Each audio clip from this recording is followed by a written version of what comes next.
What's up, everybody? Welcome to another edition of Mr. and Mrs. My name is Ray McElroy, her Mr.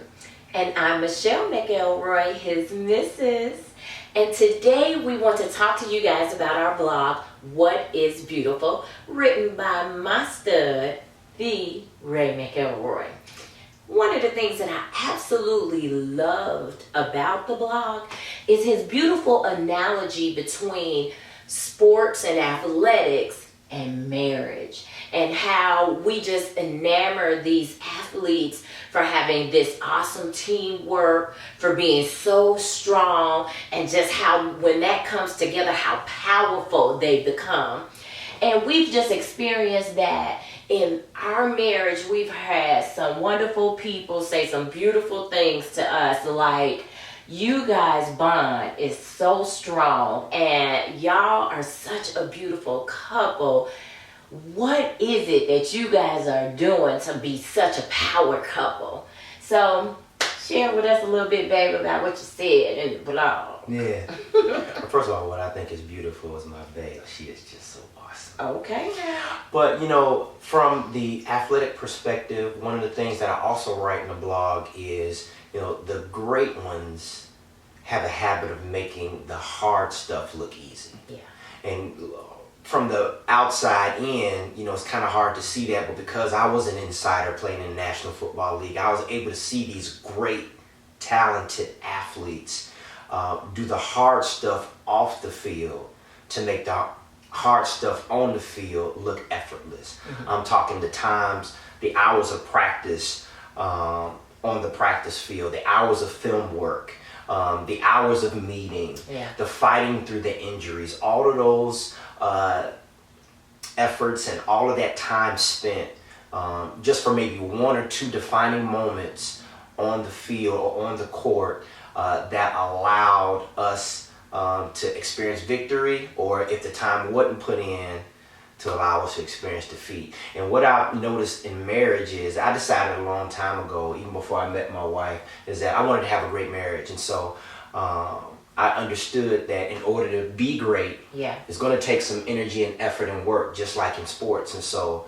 you know, us willing to have the difficult conversations, us willing to put in the time to have those face-to-face conversations. Sometimes hard, sometimes uncomfortable, but also willing to put in the date nights and the romantic times. Date night. You know, those things are so important, because marriage doesn't just happen.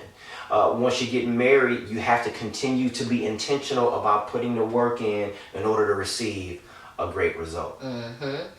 And I remember early on in our marriage, Ray asked me this very important question. Do you remember what that question was? Like yesterday. I remember. I asked you, what is it that I got to do in order to make sure that the dating phase and our relationship never goes away? I thought we had an amazing dating phase, and I wanted to keep that going on during our marriage, and so that 5 years, 10 years, 20 years down the road, you still look at me, you're still in love with me, not just tolerating me, and that I'm still in love with you. Yeah. So that's his clean way of saying he wanted to know, what do I have to do that 5, 10, 25 years down the line, we are still having sex? You know, that's important. I agree, that's important. But even more so, it touched me because that meant that he was willing to do whatever it took to make sure that I was in a good place, so that I'm a willing participant in this interaction.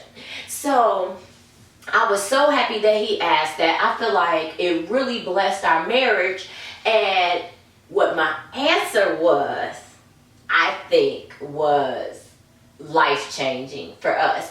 And that was, help me with the kids. Because we saw in older marriages and younger marriages where people did not still have the romance going, and they just didn't seem like they loved each other anymore.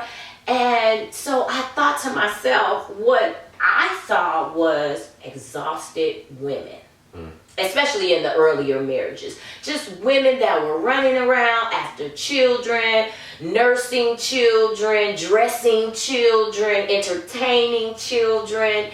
And I just thought, if he helped me with that, I would have much more energy in my day to make sure that I'm maintaining my love and affection for him. And so I just thought that was a great question to ask.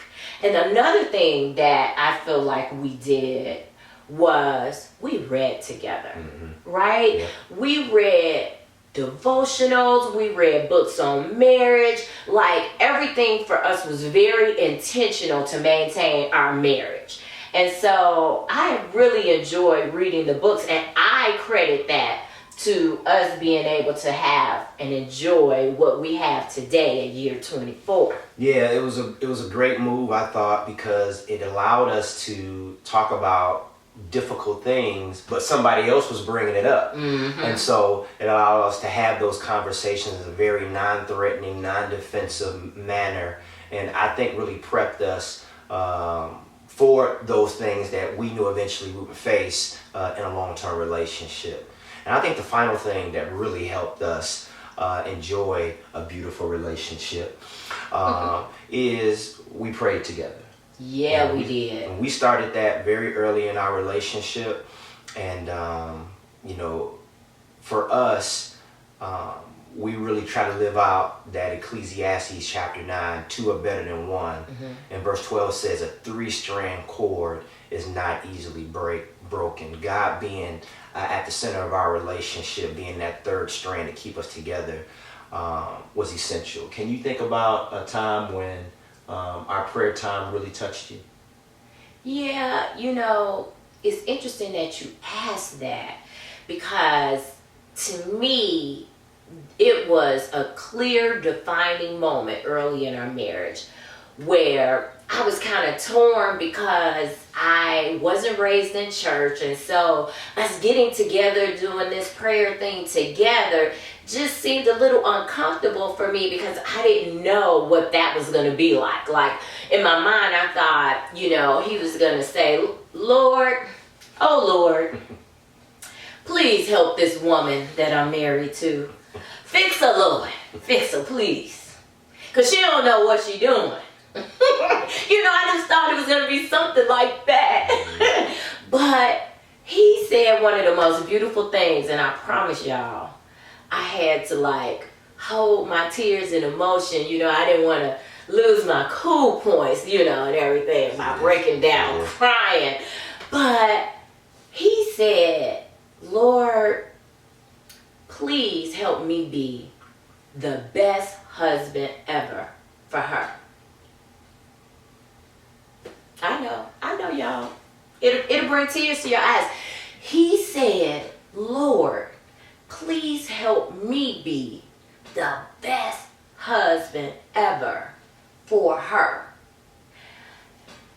That set the tone. It really set the tone. For me, after that, my prayer was, well, Lord, help me be the best wife ever for him. And from that moment on, I just think God heard our prayers. And we've just been enthusiastic about maintaining the love, maintaining the passion, maintaining the marriage, and being the best that we can be for one another. Everybody, I really feel like when you pray in all sincerity, the Lord hears your prayers and he honors them. And he'll answer your prayers even when you don't even realize he's answering it. And so we don't know where you may be in your relationship right now, but we're hoping that just listening to this is an encouragement to you that wherever you may be, it's not too late. If you apply some of these principles that we're talking about, or maybe even some other things that you think maybe you've been thinking about, but you've just been hesitant about putting those things into play, we want to encourage you. The great ones make the hard stuff look easy, and it's going to require work. Marriage doesn't just happen. But it's those things that happen behind the scenes that make greatness happen. And I don't think Michelle and I are any much more or less special than anybody else. That's right. What we try to do is just be practical and intentional about some things. Yeah. And those things are working for us. Yeah, committed and disciplined. I think if you really both, and that's important, two people have to come together and agree, right? If you both commit to the process, I think you'll see something beautiful flower out of that. Well, thank you guys for joining us today. If you're interested in reading the blog in its entirety, please visit our website at Activating Intentional Marriages, which is www.aimarriages.com. Yeah, maybe that's something that you can do on your date night, like what we did. So Yeah. that may be a suggestion for you. Also, if you're interested in having us come in and speak at your event, or if you're interested in some one-on-one or two-on-two coaching or counseling, you can go to the AIM Marriages website, and there's a booking tab that you can click, and we'll get that information. Also, we want to encourage you to follow us on social media. Yes. AIM Marriages. AIM Marriages Inc. AIM Marriages Inc. So please do that. You can find us on Facebook, Instagram. Yes. Google LinkedIn. us, we're there. So please do that. Another episode of Mr. and Mrs. Ray McElroy, her Mr. Michelle McElroy, his Mrs. Until next time. Bye, y'all.